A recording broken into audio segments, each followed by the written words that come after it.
তোমাদেরকে স্বাগতম। তো বন্ধুরা চলো আজকে বেগুন ভর্তা বানাবো। এদিকে দেখো রসুনও ছুলিয়ে নিয়েছি, আর এখানে দেখো শুকনো লঙ্কা বেজে রেখেছি, আর পেঁয়াজ কুচি কুচি করে কেটে রেখেছি। তো সবাই প্রথমে চলো বেগুনটাকে পুড়ে নেই। চাকুটা পুড়ে রাখলাম, এই যে চাকু। তো সবাই প্রথমে এখানে আগুনটা ধরিয়ে দিয়েছি, আর এটা আমি কেটে নেই। পাশে পাশে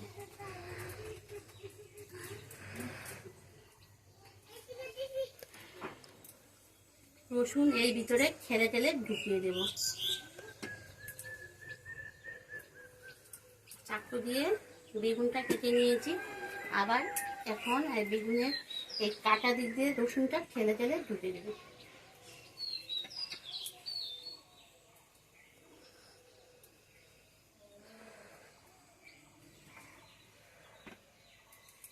তো এটা ঢুকিয়ে দিলাম। চলো এবার তেল মাখিয়ে দিই খুব ভালো করে। বেগুনের গায়ে খুব ভালো করে তেল মাখালে বেগুনটা যখন ছুলবে খুব সুন্দর তোমার চামড়াগুলা উঠে যাবে। তো খুব সুন্দর করে আমি বেগুনটা তেল মাখিয়ে নিলাম, একদম তেল তেলা করে নিলাম।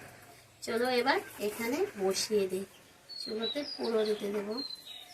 এবার খড়িটাও দিয়ে দিই আরেকটা, আগুনটা হবে একটু তেজ। ওদিকে চলো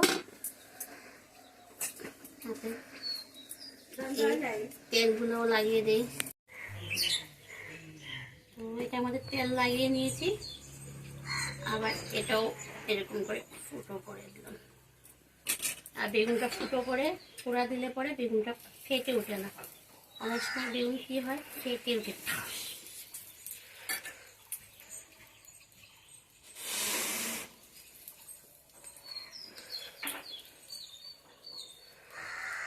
চলো এবার এটাকেও পোড়া দিয়ে দেব। বেগুন ভর্তা হলে এক থালা ভাত খাবে, এক থালা ভাত, একদম সত্যি বলেছি। চলো এবার ভালো করে এটা পোড়া দিয়ে নিই। এদিকে আমি রেডি করেছি শুকনো লঙ্কা, কাঁচা পেঁয়াজ কুচি করে কেটে রেখেছি।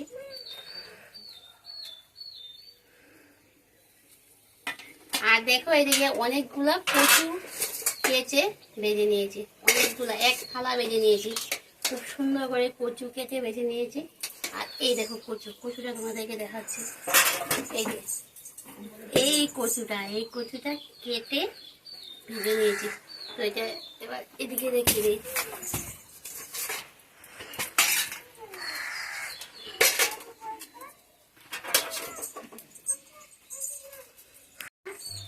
যারা আমার সবসময় ভিডিও দেখো তারা হয়তো লক্ষ্য করছো, আজকে আমি একটা অন্য উনানে রান্না করছি। এক জায়গায় বসে আছি কিন্তু একটা নতুন উনানে রান্না করছি। আমার দেখো আমি যে উনানটা রান্না করতাম সেই উনানটার নিচে, আর এই উনানটা আমি নতুন বানিয়েছি। তো এটার মধ্যে আজকে আমি রান্না করছি। ওই উনানের উপরে এইটা মানে একটা গামলার মধ্যে করেছি, তো আর এই গামলাটা এটা ওই উনানের উপরে রেখে দিয়েছি, রেখে আর কি করছি। তো নতুন উনুনটা বানিয়েছি, সেটাও খুব সুন্দর আমাকে সার্ভিস দিচ্ছে, মানে খুব সুন্দরভাবে রান্না হচ্ছে। ওটাতেও রান্না হতো কিন্তু ওটাতে খড়ি একটু বেশি লাগতো, আর এটাতে খড়ি অল্প খড়িতে রান্না হয়ে যায়, মানে খড়ি কম এটা জ্বলে, কারণ এটা ছোট্ট করে বানিয়েছি। আর ওটা একটু বড় খড়ি, মানে আমাদের পুরনো পুরনো শাল কাঠের টুকরা ছিল বা ঘর বানিয়েছিলাম তখন সেটা কাঠের টুকরোগুলো ছিল অনেকগুলো বড় বড়। তো ওটা না বড় বড়, মানে একটু বড় করে উনুনটা বানিয়েছি, ওইগুলো একটু শুদ্ধ ডুবালে দেওয়া যায় বড় খড়ি। আর এটা ছোট করে বানিয়েছি, এটা আমাদের ছোট্ট ছোট্ট কাঠ দিয়ে বা বাঁশ খড়ি দিয়ে রান্না করবে, ছোট খড়ি দিয়ে আর কি রান্না করা যাবে, আর খড়িটা কম লাগে।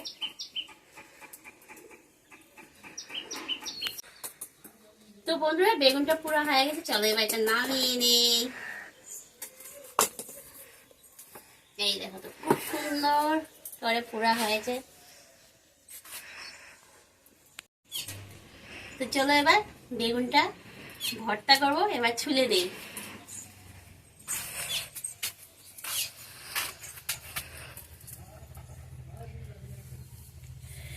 সেই গরম গরম, তো আমি গরম গরম ছুলাচ্ছি।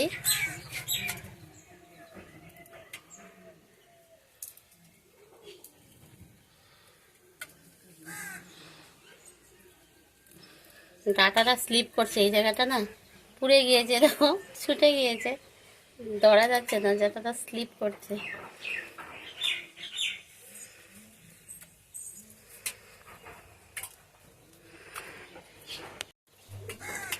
তো আমি বেগুনটা ছুলে পরিষ্কার করে আসি।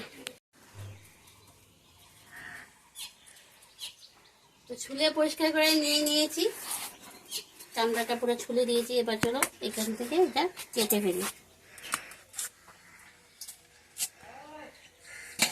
এবার যেটা করব, বেগুনের ভিতরটা, এই দেখো ভিতরে রসুনটা দেখেছো খুব সুন্দর সিদ্ধ হয়েছে, একদম খুব সুন্দর, দেখো তো গলে গিয়েছে। এটাও এভাবে ভালো করে দেখে পরিষ্কার করছি, দেখছি আর কি ভিতরে পোকা টোকা আছে নাকি। তো না, এটা পোকা নেই, চেনি দিয়ে যেটা গর্ত করেছিলাম সেটা কালো কালো একটা দাগ। তো যেহেতু বেগুনটা অনেক গরম, আমি সঙ্গে সঙ্গে নামিয়ে মেখে নিচ্ছি, তার জন্য আমি একটা গ্লাস নিয়ে নিলাম। গ্লাস দিয়ে রসুন আর বেগুনটা খুব ভালো করে চেপে নিচ্ছি। তো বেগুনটা এখানে আমি খুব সুন্দর করে থেতো করে নিয়েছি গ্লাস দিয়ে, মানে কারণ এটা বহুত গরম। এবার চলো এটা মেখে নিই। লঙ্কা এখানে শুকনো লঙ্কা ভেজে নিয়েছি, এর মধ্যে পরিমাণ মতো লবণ দিয়ে দেব। লবণ দিয়ে লঙ্কাগুলো খুব ভালো করে চেটকে নেব।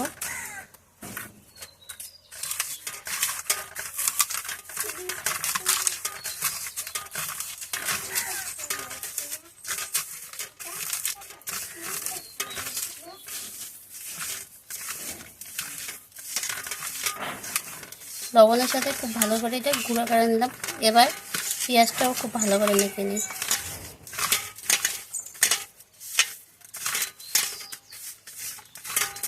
এবার এর মধ্যে ধনিয়া পাতাটাও মিশিয়ে নিই। চলো এবার বেগুনটা দিয়ে দিই এর মধ্যে।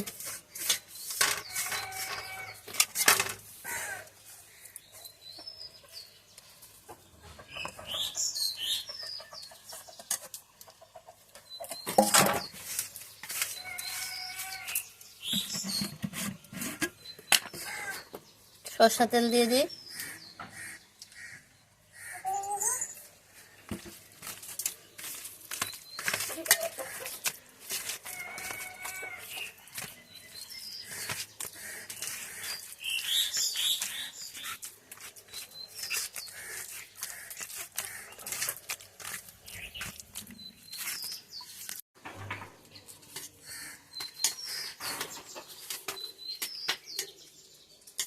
তো আমার বেগুন ভর্তা একদম রেডি।